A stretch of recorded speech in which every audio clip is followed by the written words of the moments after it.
Hello दोस्तों, स्वागत है आपके अपने चैनल कंपटीशन बूस्टर में। हम फिर लाए हैं आपके लिए एक सीटेट का नया क्विज, जिसमें आप देखेंगे 10 से 15 बहुत ही एक्सपेक्टेड मोस्ट इम्पॉर्टेंट क्वेश्चन। तो शुरू करते हैं आज का ये नया वीडियो। पहला ही क्वेश्चन है, अधिगम के लिए मूल्यांकन। तो ऑप्शन आपके सामने दिख रहा है। इसका सही ऑप्शन है अभिप्रेरणा को बढ़ावा देता है। इसका सही जवाब है अभिप्रेरणा को बढ़ावा देता है। चलते हैं नए क्वेश्चन पे। नया क्वेश्चन ये है, वाइगोत्स्की के सामाजिक सांस्कृतिक सिद्धांत के अनुसार। तो आंसर आपके सामने है, संस्कृति और भाषा विकास में महत्वपूर्ण भूमिका निभाते हैं। संस्कृति और भाषा विकास में महत्वपूर्ण भूमिका निभाते हैं। अगला क्वेश्चन, एक छात्र अपना होमवर्क केवल इसलिए करती है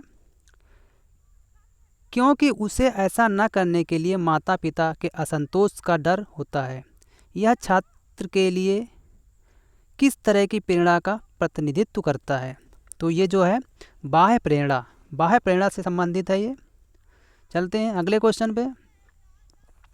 अगला क्वेश्चन ये है, डैश विकास के गैर शैक्षणिक पहलुओं के आकलन के लिए एक उपकरण है।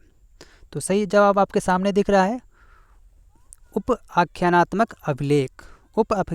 उप आख्यानात्मक अभिलेख विकास के गैर शैक्षणिक पहलुओं के आकलन के लिए एक उपकरण है। चलते हैं नए क्वेश्चन पे। नया क्वेश्चन ये है, यदि कुछ छात्र आपकी कक्षा में बाधा उत्पन्न करते हैं तो आप क्या करेंगे? यदि कुछ छात्र आपकी कक्षा में बाधा उत्पन्न करते हैं तो आप क्या करेंगे? तो सही जवाब आपके सामने है, उनकी क्षमता को समझेंगे और उन्हें उपयुक्त गतिविधियों में संलग्न करेंगे। यानी उनकी क्षमताओं को समझेंगे और उनमें उपयुक्त गतिविधियों में संलग्न करेंगे। चलते हैं नए क्वेश्चन पे। नया क्वेश्चन आपके सामने है, एक शिक्षक के रूप में निम्न में से कौन सा अपराधी बच्चों को प्रेरित करने का सबसे अच्छा तरीका है? एक शिक्षक के रूप में निम्न में से कौन सा अपराधी बच्चों को प्रेरित करने का सबसे अच्छा तरीका है? तो आंसर अभी आपके सामने है, खेल के लिए पर्याप्त अवसर स्कूल में प्रदान किया जाना चाहिए।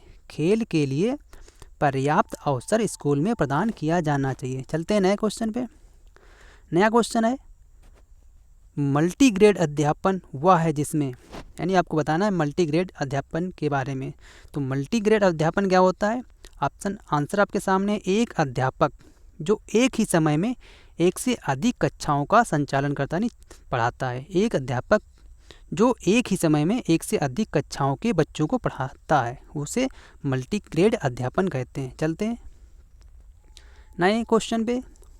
कक्षा में शिक्षक को प्रभावी ढंग से शिक्षा प्रदान करने के लिए छात्रों का प्रारंभिक ध्यान आकर्षित करना चाहिए। इस मामले में सीखने के कौन से नियम लागू होते हैं? तो इसमें तत्परता का नियम लागू होता है। तत्परता का नियम, यानी कक्षा में शिक्षक को प्रभावी ढंग से शिक्षा प्रदान करने के लिए छात्रों का प्रारंभिक ध्यान जो है आकर्षित करने के लिए तत्परता का नियम लागू होता है। चलते हैं नए क्वेश्चन पे। नया क्वेश्चन ये है, ये ईवीएस से संबंधित है। लॉटरी खेती एक प्रकार की खेती होती है, यह किस राज्य में की जाती है? तो ये मिजोरम में की जाती है लॉटरी खेती। ये ईवीएस से संबंधित है। चलते हैं नए क्वेश्चन पे। नया क्वेश्चन ये है, ग्रेट बियर क्या है? ग्रेट बियर जो है किसका नाम है? तो ये भी ईवीएस से ही क्वेश्चन है। इसका सही जवाब है तारामंडल। आप देख रहे हैं, ग्रेट बियर जो है तारामंडल का नाम है। चलते हैं अगले नए क्वेश्चन पे। ग्रामीण क्षेत्र में, ये भी जो है ईवीएस से ही संबंधित है। ग्रामीण क्षेत्र में डैश के लिए गोबर का उपयोग झोपड़ियों के फर्श और दीवारों को लेपित करने के लिए किया जाता है। तो इसका सही जवाब है कीड़ों को दूर करने के लिए, यानी कीड़ों को दूर रखने के लिए जो है गोबर का उपयोग झोपड़ियों के फर्श और दीवारों को लेपित करने के लिए किया जाता है। अगला क्वेश्चन ये भी ईवीएस से ही है, यानी परागण किससे होता है? परागण जो है किस में होता है? तो परागण जो होता है फूलों में होता है, यानी फूलों में परागण होता है। सही जवाब है फूलों में। अगला क्वेश्चन, भाषाई कौशलों को विकसित करने का प्रथम और महत्वपूर्ण चरण है। भाषाई कौशलों को विकसित करने का प्रथम और महत्वपूर्ण चरण है। सही जवाब है श्रवण कौशल। श्रवण कौशल बिल्कुल इसका सही जवाब है। अगला क्वेश्चन, एक भावनात्मक रूप से संतुलित छात्र, एक भावनात्मक रूप से संतुलित छात्र जो होता है कक्षा कक्ष में अपने सहपाठियों से मैत्रीपूर्ण सहसंबंध रखता है। जो भावनात्मक रूप से संतुलित छात्र जो होता है वो कक्षा और कक्ष में अपने सहपाठियों से मैत्रीपूर्ण सहसंबंध रखता है। ये थे कुछ बहुत ही महत्वपूर्ण जो अभी तक आए हुए क्वेश्चन थे, जो कभी न कभी किसी न किसी सेट में पूछे गए थे, जो बहुत ही महत्वपूर्ण आने वाले भी एग्जाम के लिए आपके लिए रहेंगे। तो यदि अभी तक चैनल को आपने सब्सक्राइब नहीं किया तो सब्सक्राइब कर लीजिए और बेल बटन को प्रेस कर लीजिए। इससे फ़ायदा ये होगा मैं जो भी नया वीडियो डालूंगा उसको नोटिफिकेशन सबसे पहले आपके पास पहुँचेगा। इसकी तीसरी क्विज बहुत जल्द आपके सामने होगी। यदि चैनल को अभी तक सब्सक्राइब नहीं किया सब्सक्राइब कर लीजिए।